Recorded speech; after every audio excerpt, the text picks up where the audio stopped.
Hello dear children, welcome you all back to our class. For the lesson, we are not afraid to die if we can all be together from your Hornbill textbook. And we have seen that this piece of art was written by Gordon Cook and Alan East. In the last classes, we have seen that the narrator Gordon Cook and his crewmen worked very hard to repair the broken planks, and also after working for 2 days, they were just relaxing a bit for the next day after pumping the whole night. And immediately soon after that, they found a leaking on the keel, and they need to find the damage and they need to repair. Also, we see that this narrator understood that it's impossible for them to continue the journey as per their designed chart. That is, already we have seen that they have planned 3-year voyage from England to Amsterdam. But once they met this problem of huge storm and wind made great damage to the boat, they find it impossible to continue the journey. So we have seen that the narrator was just going through the charts and he found the nearby place to be 2 islands, and one very near to them is Amsterdam. Okay, so anyhow they have to reach into this place before getting too late. Okay, so that's what we have seen in the last class, and also we have seen that they are just hoping to reach this island only if the wind and sea do not cause further damage. Otherwise the chances will be very slim. Okay, the wave had also destroyed the ship's auxiliary engine. Okay, so now for today's portion, let's turn our pages and just deal with the next paragraph. On January 4, after 36 hours of continuous pumping, we reached the last few centimeters of water. Now we had only to keep pace with the water still coming in. We could not set any sail on the mainmast. Pressure on the rigging would simply pull the damaged section of the hull apart, so we hoisted the storm jib and headed for where I thought the 2 islands were. Mary found some corned beef and cracker biscuit, and we ate our first meal in almost 2 days. Okay, so here we see that the narrator was just talking about their hardship that started from January 2, and now it's going to be January 4. Okay, now here it says that on January 4, after 36 hours of continuous pumping, we reached the last few centimeters of water. Now it's after 36 hours of continuous pumping of water. You have already seen that this crewmen, who are the 2 crewmen? Vigil and Herb Segler, isn't it? These 2 men were continuously pumping out water, and in between they got lost 2 hand pumps, and they found one from the chart room, and likewise they got 1 electric pump, and they started pumping out water. For how many days, for how many hours they were doing this? For 36 hours they were continuously pumping water. Now the water level was very low, and only a few centimeters of water just there on the boat. And also here we see that now they need to give importance only to the coming water. The water that is still coming in, they need to pump it out. Okay, and the other thing is that they find it very hard to set sail on the mainmast, because you know that this ship or this boat was traveling with the help of what? The direction of the wind. Okay, so that's why they have got small sail, storm jib. Likewise, so many things were there. That is, with the direction of the wind, they need to change this sails. Okay, so here it says that they could not set sail on the mainmast, because already the the ribs, as well as the hull, as well as the starboard, everything got damaged by the attack of a huge wave, isn't it? So that's where it says that we could not set sail on the mainmast. And if they put likewise, what will happen? Too much pressure on the ropes and the wires from the mainmast can destroy the frame of the ship. Frame here means what? Frame here means the hull. Hull is the frame. Okay, so anyhow that's where it says that they could not put what? Put the sail on the mainmast. That will give much pressure on the ropes and wires that can destroy what? The frame of the ship. So what happened? So they were just trying to continue the journey with the help of storm jib. Okay. So what happened here? After this 2 days of continuous working with water and repairing of the ship, now it's going to be their first meal in 2 days. Okay. And here they put the storm jib in order to continue the journey, as it is impossible for them to put sail on the mainmast. Okay. Jib is a small triangular thing that is used, triangular sail. Okay. So they put the storm jib for continuing the journey. Okay. After 2 days of effort, they had their first meal. Just imagine these people who are in the midst of the ocean, isn't it? Midst of the sea, fighting with the ocean to save their life. Think about the two small children, Susanne and Jonathan, isn't it? Even they are also not complaining about the meals. That's why it says that after 2 days of effort, they had their first meal. What they had? The cracker biscuit and corned beef. Corned beef is just like a salt cured brisket of beef. Just like salted dry fish. Likewise, salted meat. Okay. They can use it for, sometimes here it says sometimes sugar and spices are also added with this. Okay. Just like pickles, how we make pickle, likewise they are already made this beef. So that beef is said to be dry beef with salt, sugar, spices, all are mixed together. That is called corned beef. Okay. So after 2 days, already they have prepared, or they have with them tin foods and all for how many years? For 3 years. With the wheels well set up, they started the voyage. So all the food items are there in their custody. And along with that, we see that some things that belongs to them were floating, or they got just like debris just floating all over, that made some damage to the hand pumps and all. Okay. So anyhow, after 2 days, they are going to have their first meal. That too what? Corned beef and some cracker biscuits. Okay. So now the next paragraph. But our respite was short-lived. At 4 p.m., black clouds began building up behind us. Within hours, the wind was back to 40 knots and the sea was getting higher. The weather continued to deteriorate throughout the night, and by dawn on January 5, our situation was again desperate. So what happened? So this January, they started their tribulation on January 2nd. January 3rd and 4th, they were completely working with the boat as well as pumping out water. Now, on January 4th, they thought that everything was going to be easy. Okay. And somehow they thought that if the climate or weather is going likewise, definitely they can reach where? To the nearby islands. But what happened? Here it says that again they started getting worried about the bad weather. That's why it says that, but our respite means our just comfort was only for a short time. Okay. Our respite was short-lived. At 4 p.m. on which date? On January 4.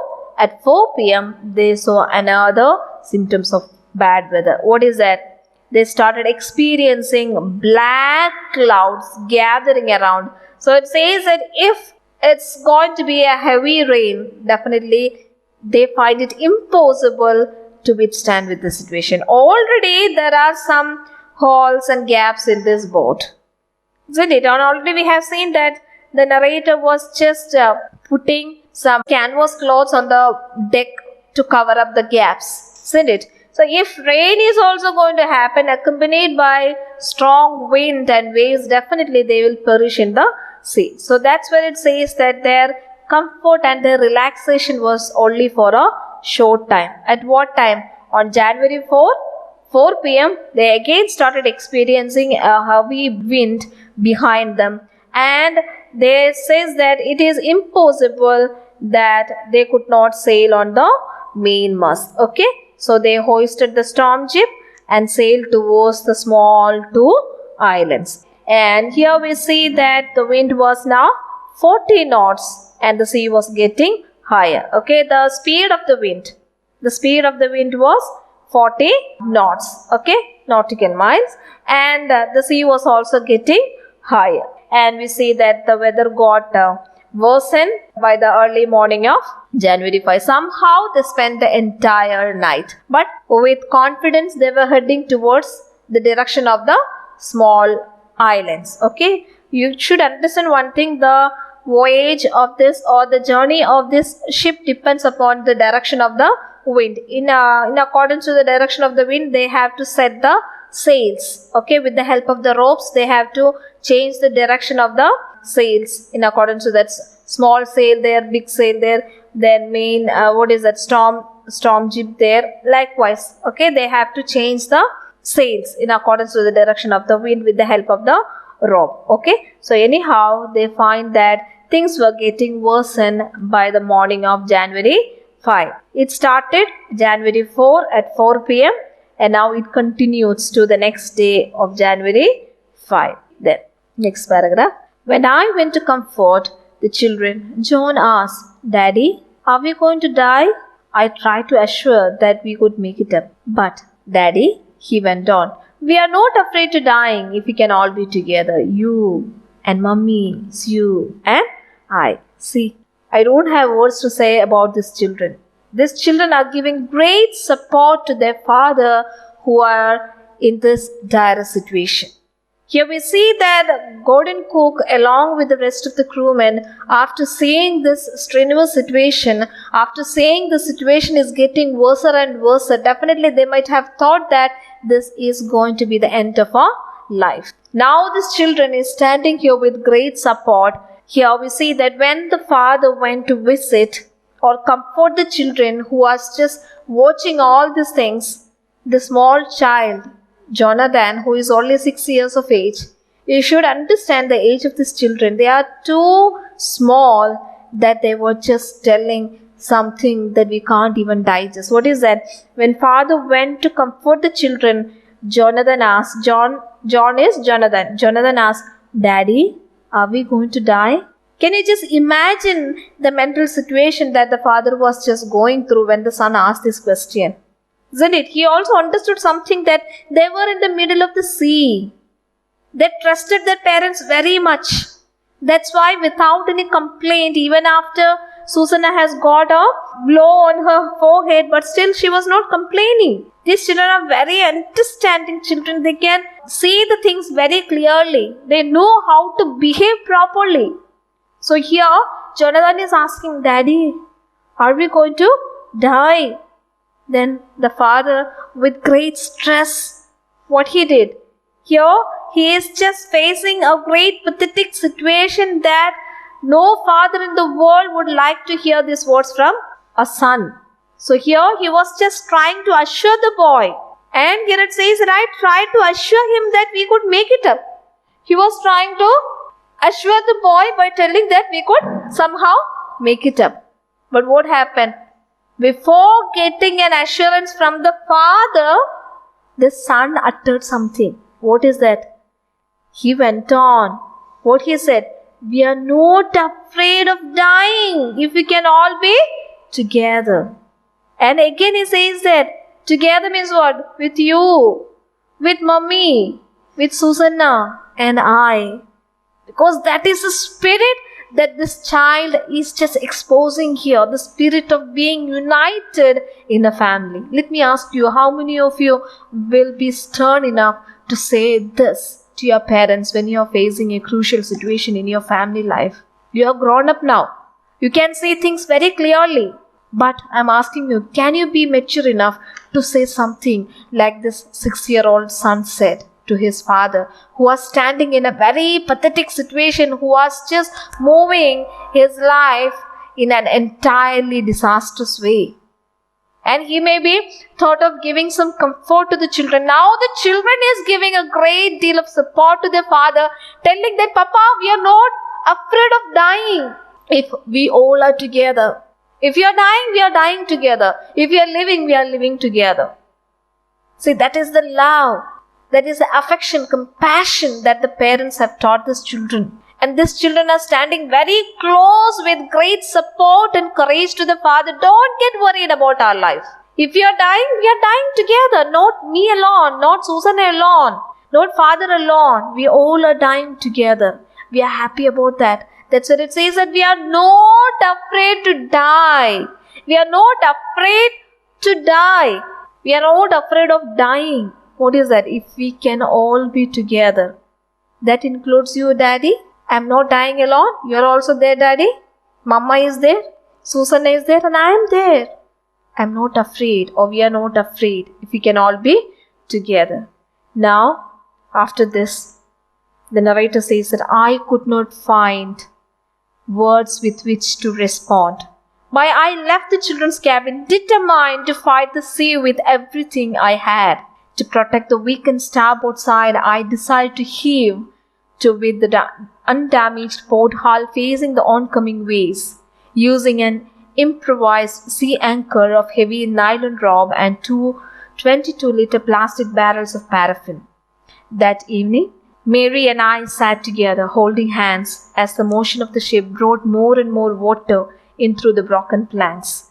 We both felt the end was very near. Now the father, who went to assure the children instead gave comfort to the father, telling that, no, don't get worried about us. We are not afraid of dying if we can all be together. After hearing this, we see that the father goes or leaves the cabin of the children with much determination. He got inspired from the child to work more to save their lives. So here, that's where it says that with more determination, he left the cabin to fight with the sea with everything I had. This Gordon Cook says that somehow I need to find some alternative measures to fight with the sea, because my children who are not afraid to die, now it's my responsibility to see that my children are alive. They trusted me very much. And whatever may happen, they are standing with me. Now it's my responsibility to save the life of my children. So that words of Jonathan just instigated him to fight back with the sea with much determination, with much courage to face any tribulation. Okay, so what he did, to protect the weakened starboard side, I decided to heave. Heave means to lift, with the undamaged port hull facing the oncoming way. So what I did is, I made measures, or I made some suggestive measures to protect the starboard side with much effort. Okay, and for that, he made efforts to protect the weakened starboard side. He used an improvise here means with whatever available, he thought of making an anchor. What is anchor? Anchor is to place the ship in one point to rest in order to repair. So he made an improvised sea anchor made of what? Made of heavy nylon rope and 22-liter plastic barrels of kerosene. That is which is available with them in order to put what? In order to put anchor. So with that, he used an improvised sea anchor made of what? Heavy nylon rope and 22-liter plastic barrels of kerosene. Okay? And that same evening, so he was trying his level best to withstand with the sea. Because we have seen that everything, even the climate, even the weather is against them. So that evening, after making so much of effort, he along with his wife sat holding their hands together, because you know that whenever parents are stressed, whenever they have tension in their life, they used to share it with each other. When a husband is facing a problem, he used to share it with his wife. When wife is facing a problem, she shares it with her husband, because that is for husband and wife is for holding hands together and telling that, yes, I don't think that we can overcome the situation. The strength and the courage of our children is much more than what we have in our life. And they says to each other that maybe this is how our end is going to be like. Okay? So what he did is he sat along with his wife holding her hand, and they believed that their end was near. because he was trying his level best to overcome the situation. But if the weather is against them, how is it possible? Isn't it? Anyhow, the assurance given by the children and the determination of this father somehow will work it out, isn't it? So, the next paragraph. But Wavewalker rode out the storm, and by the morning of January 6, with the wind easing, I tried to get a reading on the sextant. Back in the chart room, I walked on the wind speed, changes of course, drift and current in an effort to calculate our position. The best I could determine was that we were somewhere in 150,000 kilometers of ocean looking for a 65-kilometer wide island. So what happened? So we have seen that this father who got inspired from the kids, he never thought of putting things down. He never wanted to give it up. So what he did? So somehow, even in the midst of this tribulated weather condition, they continued their voyage. And now finally, he went to the chart room to have a reading on their position. He wanted to know where they are now. Okay, but the Wavewalker rode out the storm, and by the morning of January 6, the wind easing. Now the wind is getting less, or they could somehow afford to move further, to move forward. So even in this situation, they were just moving forward, hiring to see where the two small islands. Now it's January 6. January 4, evening onwards, they started experiencing heavy wind, but now somehow they overcome 2 days, isn't it? And now within the limitations, after the narrator's reading on the sextant is an instrument which is used to read, an instrument with a graduated arc of 60 degree for taking altitudes and navigation. That is an instrument which is used to read. Okay, so here he went out to the chart room. After reading, he could see that now they covered how many kilometers from the big starting point? 150,000 kilometers.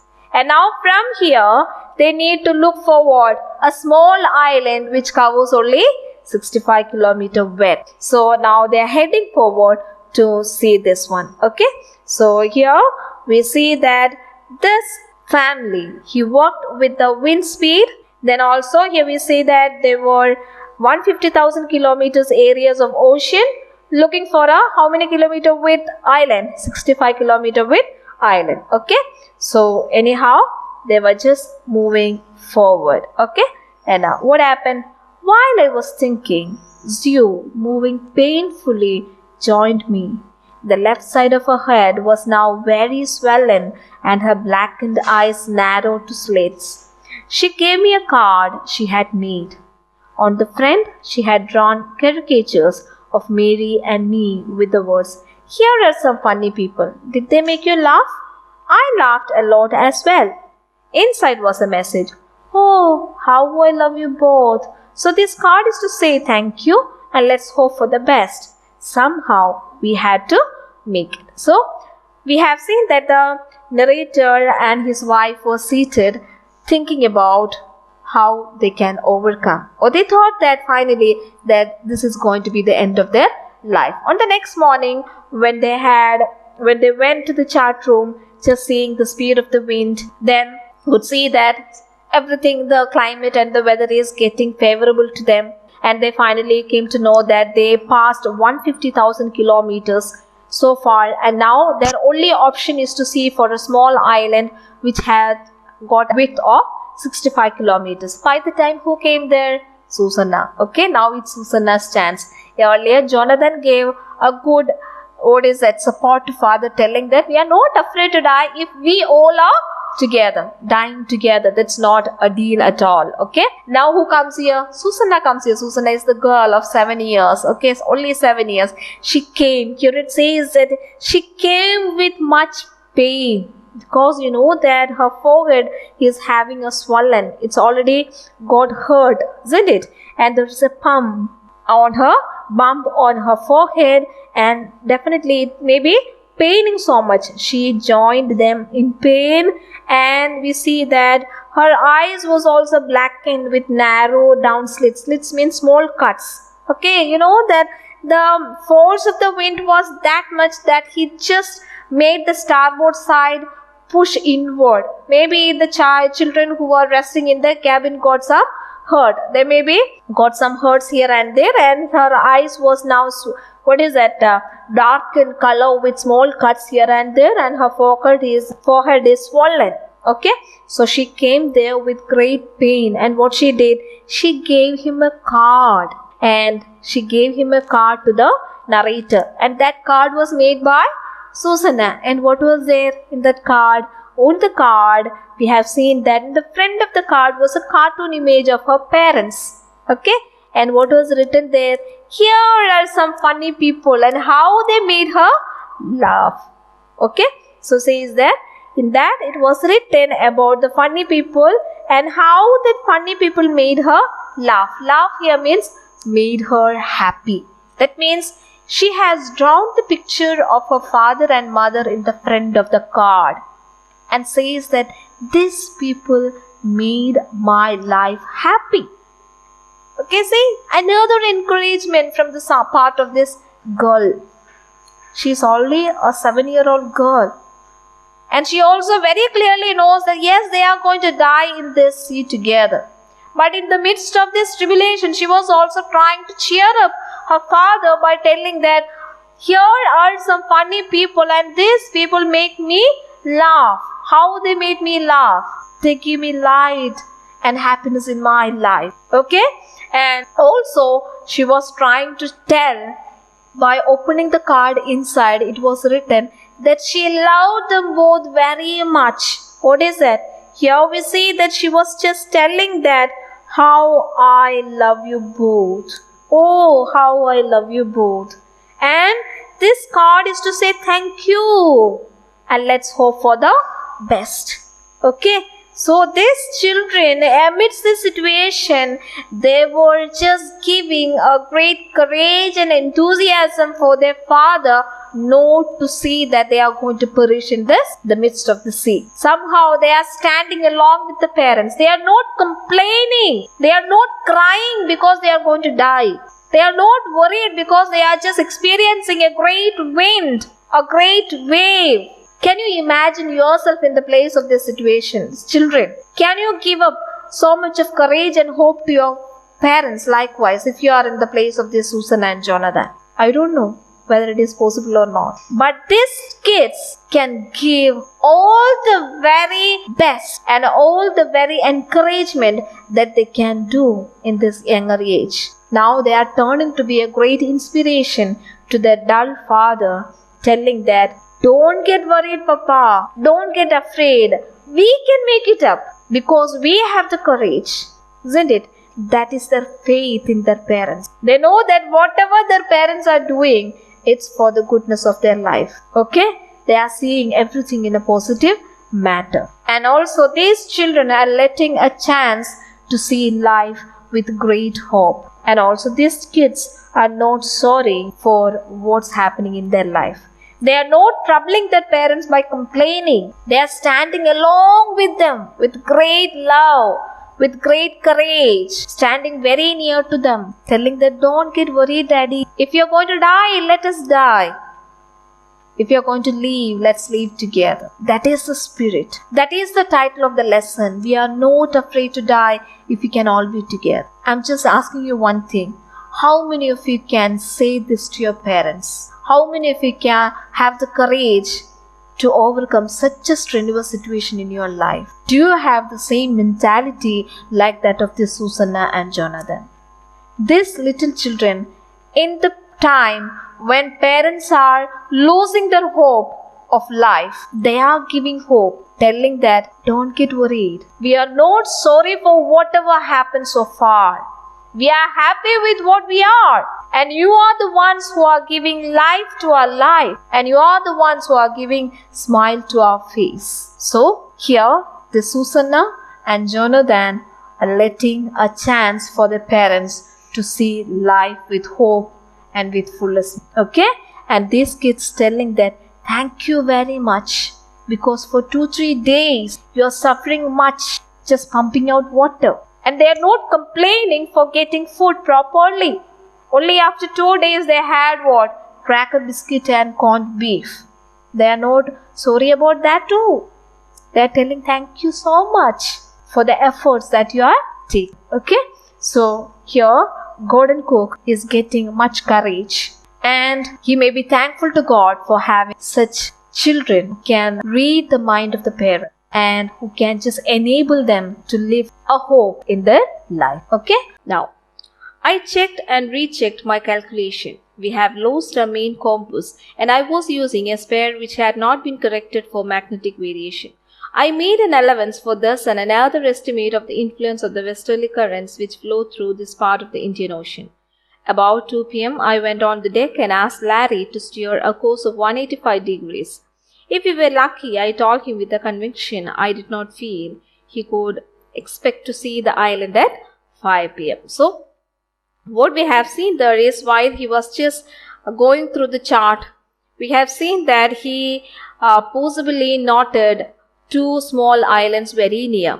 One is St. Paul's Island, the other one is this Ile Amsterdam. And now very nearer to their board, very nearer to them is Ile Amsterdam. And now here we see that this narrator, he checked his calculation. And also we see that in between he lost the main compass. Okay. And they were using a spare one which is not corrected for magnetic variation. Anyhow, he was just going through this, and on 6th January 1977, we see that he was just asking one of the crewmen, Larry, to steer a course of 185 degrees so that if the boat goes in such a speed, they think that definitely they can see or expected to reach at the nearest island, that is Ile Amsterdam. Okay, then he expect that they could see an island at about what time? At 5 p.m. Okay, this was the calculation made by the narrator Golden Cook while he was just checking on the compass, the spare compass, and was also just going through how far, if we make a speed of this 185 degrees in this ocean, in this current here means the flow of the water or the waves. Okay, in between they make a move like this, definitely before night or before much tribulations happening to their life, they can reach the island at 5 p.m. Okay, then the next paragraph. Then with a heavy heart I went below, climbed on my bunk, and amazingly dozed off. When I woke, it was 6 p.m. and growing dark. I knew we must have missed the island, and with the sail we had left, we couldn't hope to beat back into the westerly winds. At that moment, a tousled head appeared by my bunk. "Can I have a hug?" Jonathan asked. Sue was right behind him. "Why am I getting a hug now?" I asked. "Because you are the best daddy in the whole world and the best captain," my son replied. "Not today, John, I'm afraid." "Why? You must be," said Sue in a matter-of-fact voice. "You found the island." "What?" I shouted. "It's out there in front of us," they chorused. "As big as a battleship." I rushed on the deck and gazed with relief at the stark outline of Ile Amsterdam. It was only a bleak piece of volcanic rock with little vegetation, the most beautiful island in the world. So what we have seen here is so amazing and such a happy moment for the life of this Golden Cook, isn't it? So what happens here is, as per his calculation, what happened at 2 o'clock, he just informed the crewmen, Larry, to make a speed with 185 degree in the current.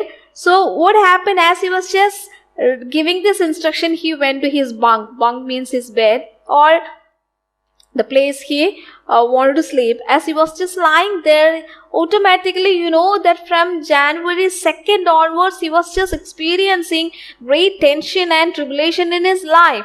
So definitely he was so tired and he slept for a while, because you know that once he realized that, okay, we are very near to the island, okay, for 3 hours.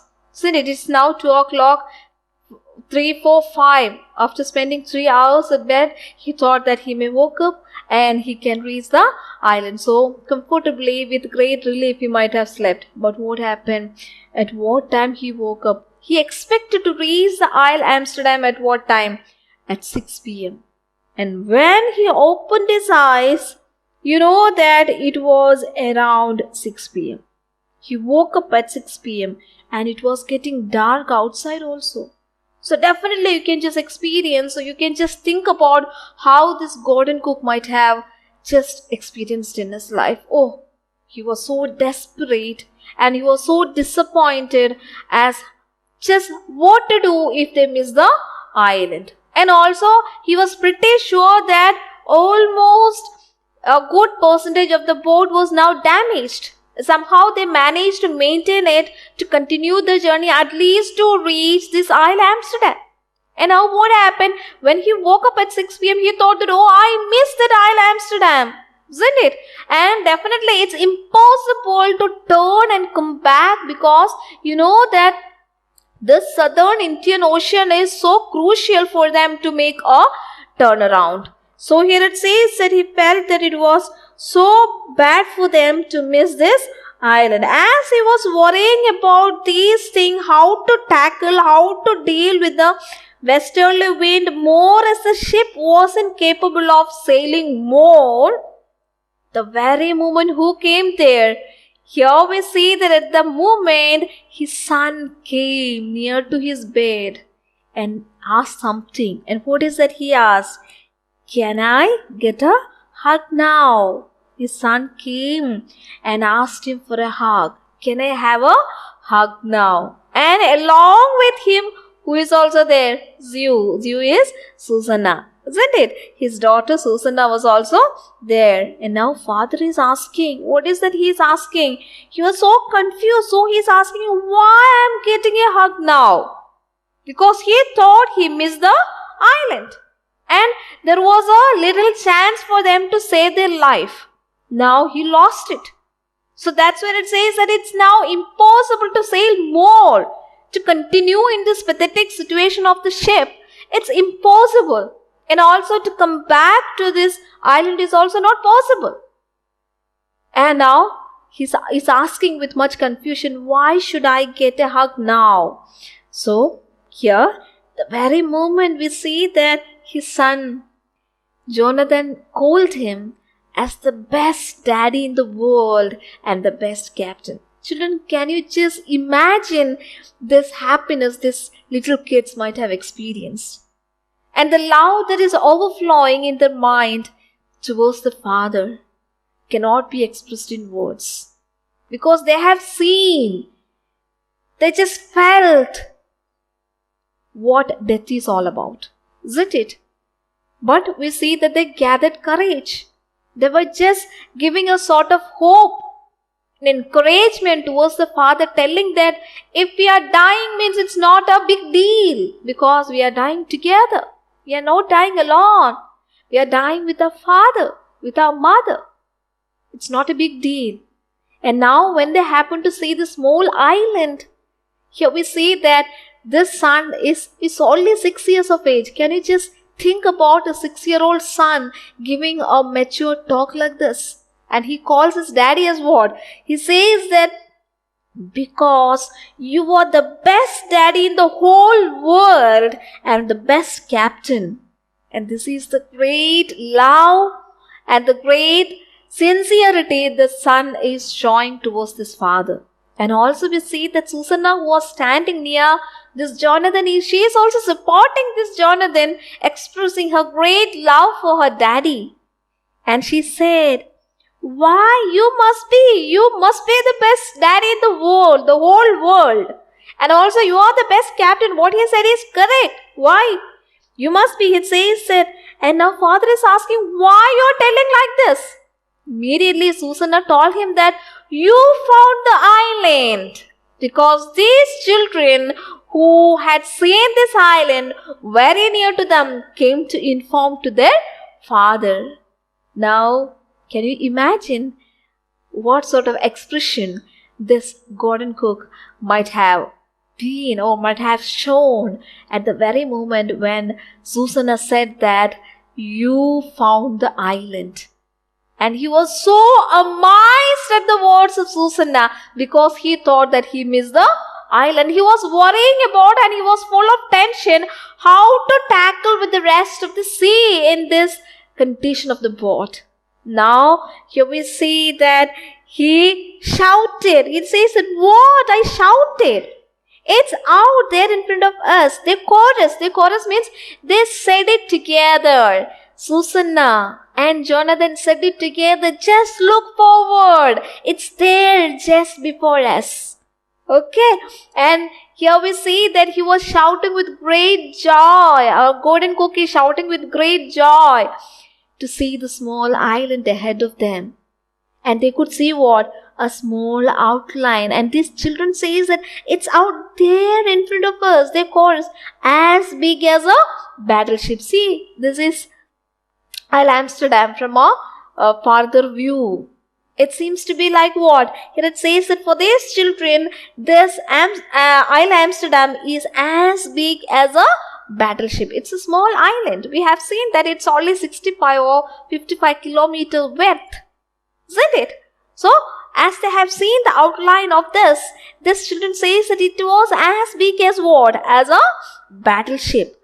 And you know that immediately what happened? Here we see that he rushed on the deck and gazed with. Gaze means what? He looked with relief. With relief means with satisfaction.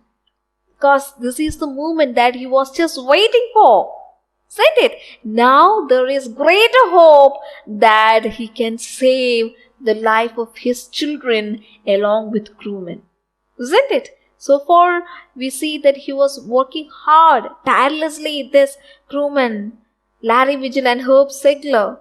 They were fighting along with this golden cook in order to find this island. Now it's sure that they are not going to die. This is not the end of their life. They have a world before them. They have a life before them. So it seems to be like, now here it says that I rushed on the deck and gazed with relief at the stark outline of Ile Amsterdam. It was only a bleak piece of volcanic rock. That means bleak piece means lacking what? Vegetation. It was only seems to be like a piece of volcanic rock. That's why I shown you the picture like this. Here it seems to be like a bleak picture of what? Volcanic rock with very little vegetation. Okay. And it seems to be like it's going to be the very beautiful island in the world. Because you know that this island is going to give back a second life for this family along with the crewmen. And it appeared to be the most beautiful island in the world because I don't know how to explain. You can just imagine and you can also experience how this golden cook might have got a happiness in his mind. How he expressed his happiness towards watching this small bleak volcanic rock called Ile Amsterdam. Okay, and it had little vegetation and it was the most beautiful island in the world. And here we see that we anchored here means what?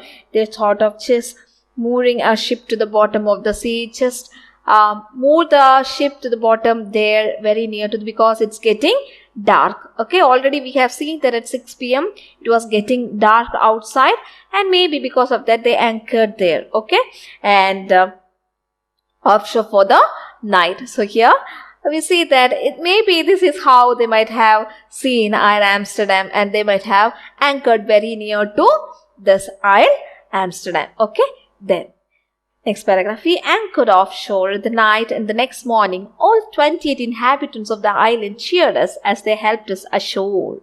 With land under my feet again, my thoughts were full of Larry and Herbie, cheerful and optimistic under the direst stress, and of Mary who stayed at the wheel for those crucial hours.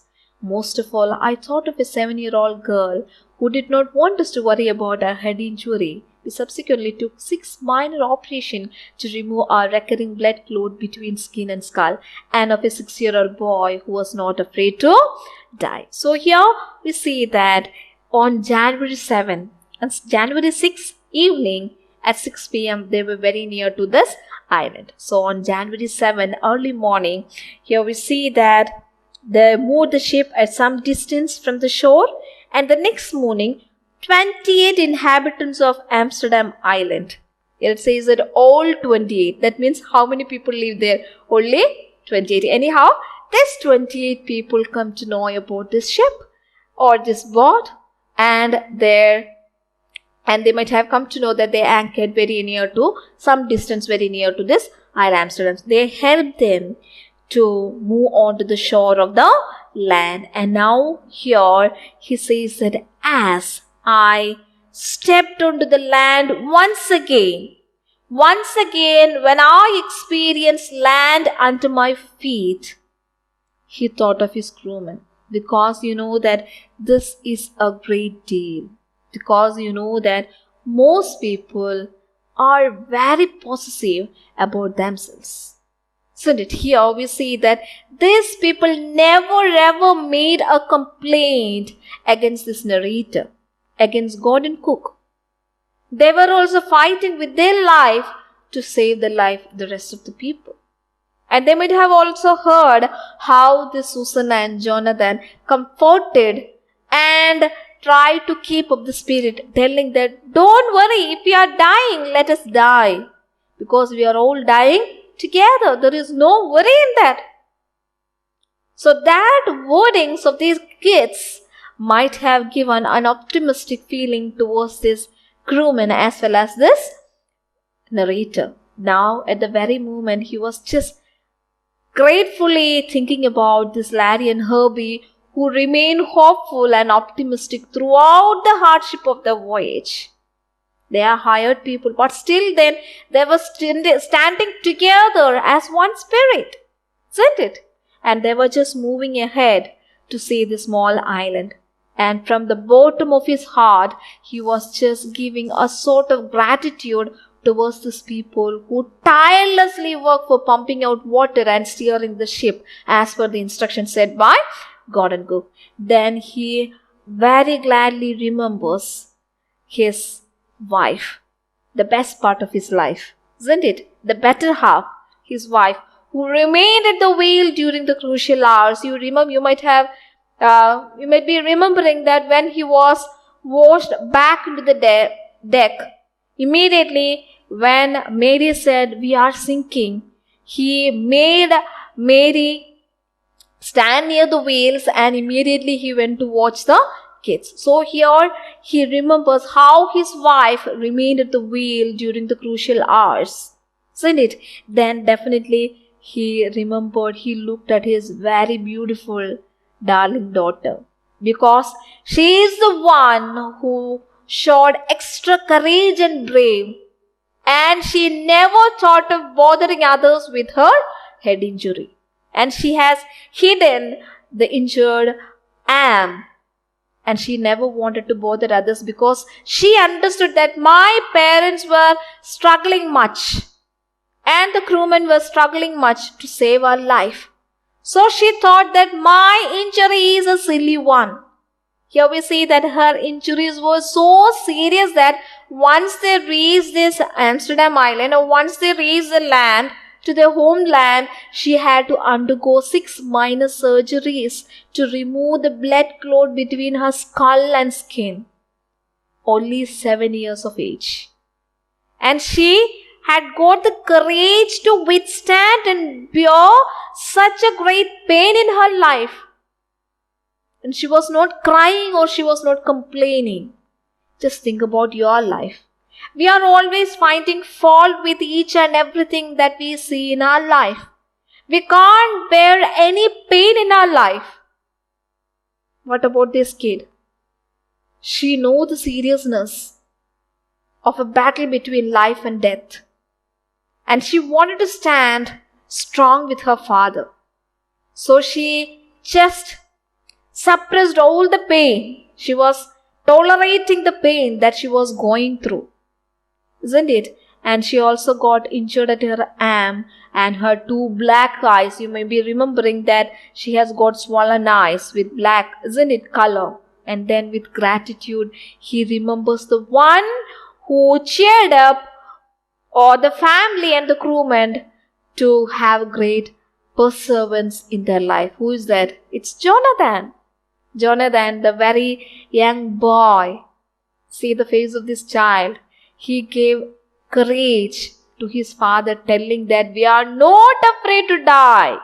that created a greater impact in the life of the narrator and the rest of the people to fight for their life. And also the narrator could able to save their life to see this Ile Amsterdam. Otherwise, they might have got perished in the midst of the ocean. Isn't it? That's why he thought of just closing all the halls with whatever he got. Isn't it?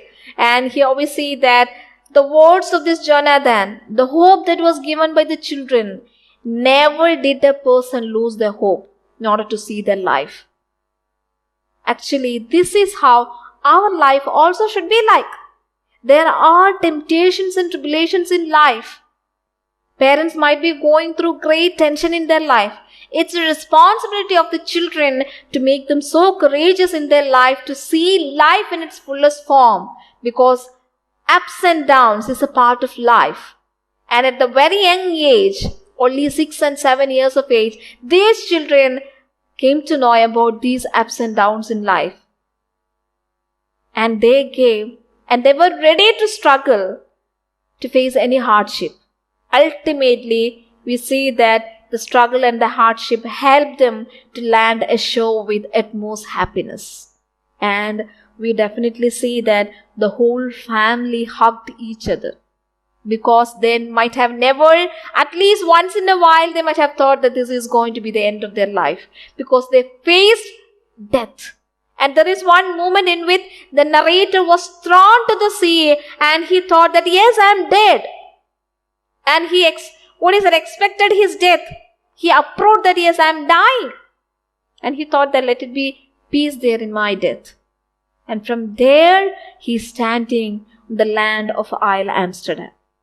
So here they might have thanked God for the great protection that he had given. The great courage, the inspiration, the optimism, the hardship, everything that was led by. And we see that these 6 people in this boat, Wavewalker, have got a good role in cheering up each other. Isn't it? And not a single person in this ship, God, lost their hope. And they were all optimistic, and maybe because of that reason, they could able to come ashore.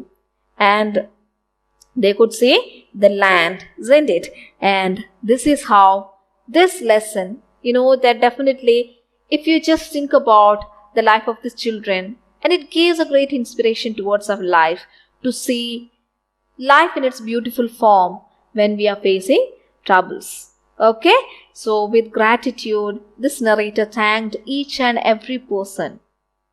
Sir Larry Vigil, then Herb Segler, his wife Mary, his son Jonathan, his daughter Susanne, and he might have thanked all the people who helped from this Ile Amsterdam to reach ashore. Okay, this is the lesson. We are not afraid to die if we can all be together. Let you people also have the same spirit in your life to stand with your family when they were in great trouble, in tribulation, in such dire situation. Be strong enough to say that we are not afraid to die if we can all be. So, may God bless you all. Thank you. Have a great day.